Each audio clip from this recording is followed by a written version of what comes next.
नमस्ते मित्रों, मैं हूं लक्ष्मण प्रसाद शास्त्री और आप देख रहे हैं आर्ष ज्ञान चैनल। आज का मेरा विषय है पत्थरी रोग का आयुर्वेदिक इलाज। आज मैं आपके समक्ष इसी विषय पर संक्षिप्त चर्चा करूंगा। आशा है आप लोग मेरे विषय को ध्यानपूर्वक सुनेंगे और इससे लाभ प्राप्त करेंगे। मित्रों, पत्थरी रोग को संस्कृत में अश्मरी रोग कहा जाता है। अस्मरी रोग जब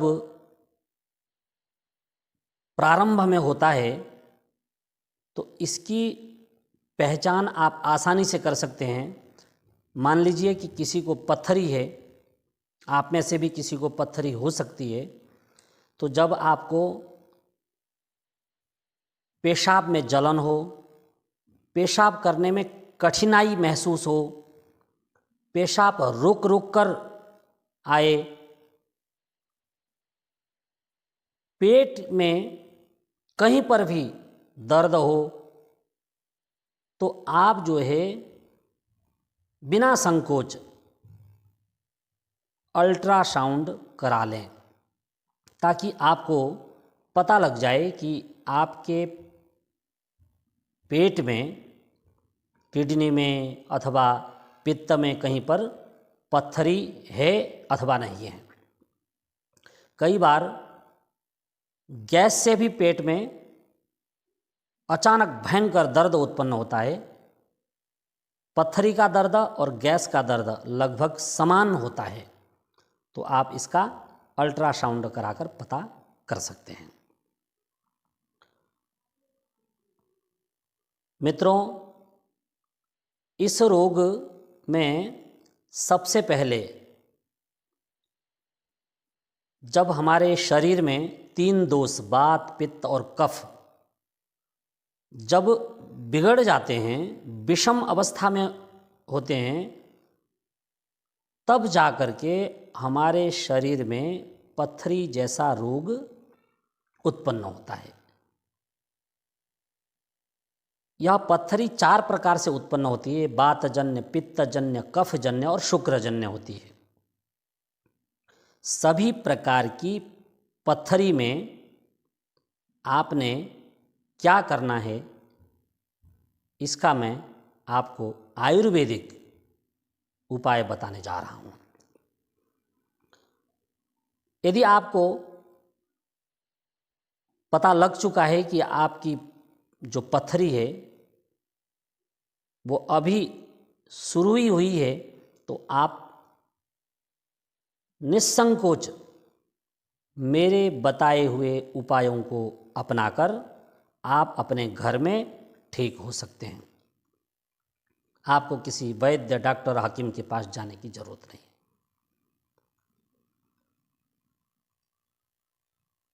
हमारे आयुर्वेद के महान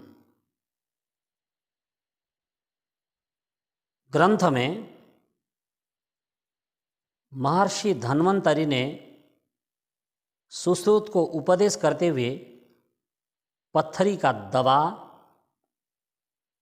बता दिया है, जो मैं आपकी सेवा में रखना चाहता हूँ। सुश्रुत के चिकित्सा स्थान अध्याय 7 के 19वें श्लोक में महर्षि धन्वंतरि उपदेश करते हैं, त्रिकंटकस्य बीजानां चूर्णम माक्षिकसंयुतम अविक्षीरेण सप्ताह मश्मरी भेदनम पिबेत। अर्थात गोखरू के बीजों के चूर्ण को बनाकर उसमें मधु मिलाकर भेड़ के दूध के साथ इसका सेवन किया जाए तो सप्ताह के भीतर पत्थरी जो है नष्ट हो जाती है, गलकर जो है मूत्र मार्ग से बाहर निकल आती है। गोखरू आपको आसानी से पंसारी की दुकान पर मिल जाएगा। आप जाएं और थोड़ा सा 200 ग्राम गोखरू के बीज ले आएं, उनको खरल में कूटकर चूर्ण बना लें और बिना संकोच उसमें शहद मिला करके जितना खाएं थोड़ा थोड़ा, 1 चम्मच जो है वो गोखरू का चूर्ण जो है 2 समय के लिए बहुत है। आधा चम्मच सुबह, आधा चम्मच शाम को, उतना ही शहद मिलाएं। आधा चम्मच ले लें और उसमें शहद मिलाएं और उसको जो है खा लें। ऊपर से भेड़ का दूध, ध्यान दीजिएगा इसमें भेड़ का दूध ही प्रयोग करना है, और भेड़ का दूध ना हो तो मित्रों आप जो है बकरी का दूध भी प्रयोग कर सकते हैं।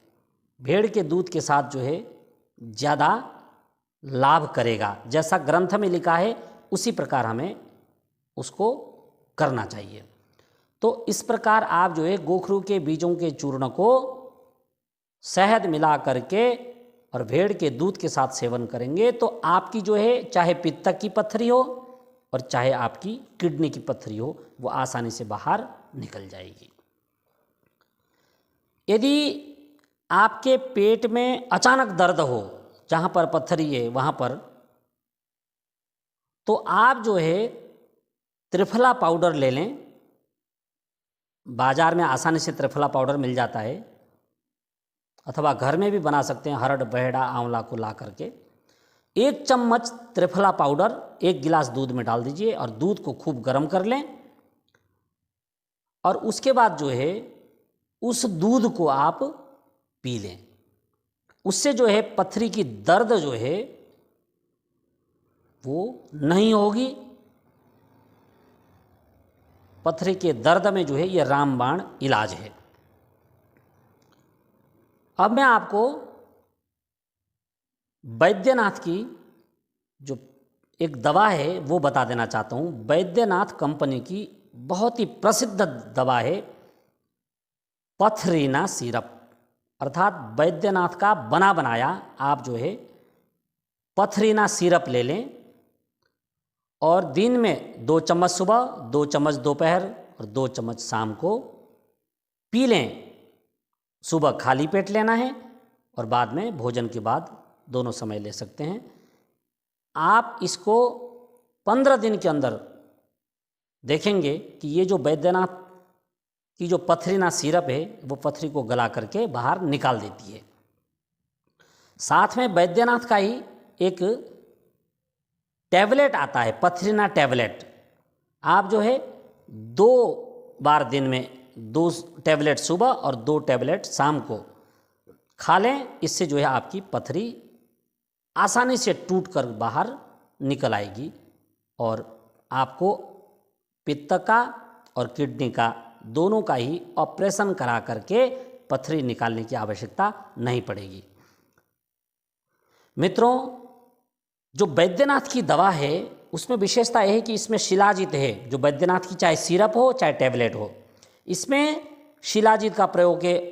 और जो हमारी अश्मरी को तोड़ने के लिए जो हजरूल यहूद भस्म है, हजरूल जो है वो पत्थर होता है एक, उसको जो है कूट करके भस्म बनाया जाता है। और बैद्यनाथ के विशेष आयुर्वेद के विशेष वैद्यों ने सिरप में यह हजरूल जो यहूद भस्म है उसका प्रयोग किया है। इसमें पुनर्नवा है, छोटा गोखरू है और पत्थर के फूल हैं, पाषाण भेद है और जो कुल्थी का दाल है उसका भी उसमें प्रयोग किया गया है। तो ये सिरप जो है पथरी को गला करके बाहर निकाल देगा। तो मित्रों, आप इस प्रकार इन मेरे बताए हुए उपायों का प्रयोग करके आप अपने घर में पथरी को जो है आसानी से निकाल सकते हैं। तो आप इसका लाभ प्राप्त करें। आगे मैं किसी नए जानकारी के साथ आपके बीच में उपस्थित रहूँगा। आज के लिए इतना ही। आप सबने मेरी बात को ध्यानपूर्वक सुना। आप सबका बहुत बहुत धन्यवाद।